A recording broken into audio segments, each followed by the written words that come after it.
Bonjour Delphine, nous sommes ici pour parler du PAE. Tout à fait Thierry, le PAE, donc projet d'application pour l'entreprise. Peux-tu nous expliquer le concept? Bien sûr, donc il s'agit d'un projet d'application pour l'entreprise dans lequel nos étudiants SEP5, IR5 et CPI, Master 2, vont être impliqués durant 5 semaines non consécutives dans lesquelles ils vont alterner des présences en entreprise mais aussi à l'ESEP. Et comment procède-t-on pour trouver une entreprise? Excellente question Thierry. Eh bien nos étudiants se mettent à la recherche du PAE dès le mois de juin, après cette information et cette magnifique vidéo qui va leur être consacrée. Donc les étudiants recherchent activement des entreprises porteuses de projets. L'entreprise peut être située dans notre belle région, mais également en dehors, aux alentours, mais notamment en métropole. Pour chaque PAE, il y a au moins 2 voire 5 étudiants, mais pour la constitution des groupes... Ah, cela ne nous regarde pas Delphine. Tout à fait Thierry. Les étudiants sont libres de constituer leur groupe, n'est-ce pas? Tout à fait Thierry. Et une fois l'entreprise trouvée, que font-ils?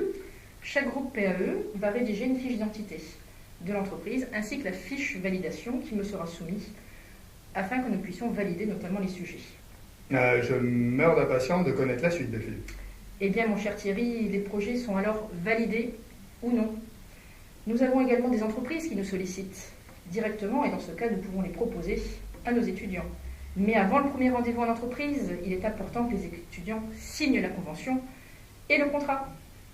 Bien que cela ne nous regarde pas, peux-tu quand même nous dire si le PAE est gratuit? Le PAE n'est pas gratuit. Il est donc financé par les entreprises et les recettes du PAE contribuent notamment à financer une partie des études de nos chers étudiants, mais également le financement des équipements, la mise à disposition des divers moyens, ainsi que la réalisation et l'encadrement nécessaires pour le PAE.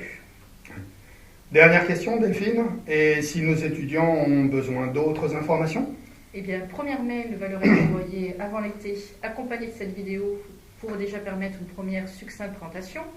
Et puis à l'issue, durant la rentrée, une présentation leur sera effectuée. Le guide et les documents associés au PAE leur seront d'ailleurs remis, à disposition également sur Moodle. Et bien entendu, nous restons à leur entière disposition pour en parler en face à face. Eh bien, merci Delphine pour toutes ces précisions et ces informations. Rappelez-vous que l'objectif du PAE est de répondre à un besoin concret de l'entreprise.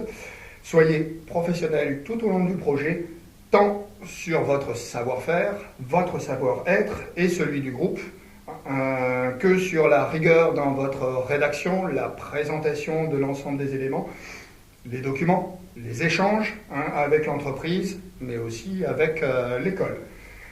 Ésépiens et Ésépiennes, excellente recherche d'entreprise, de manière à pouvoir avoir un PAE concret et intéressant pour vous. Et à très bientôt pour suivre cette nouvelle aventure PAE.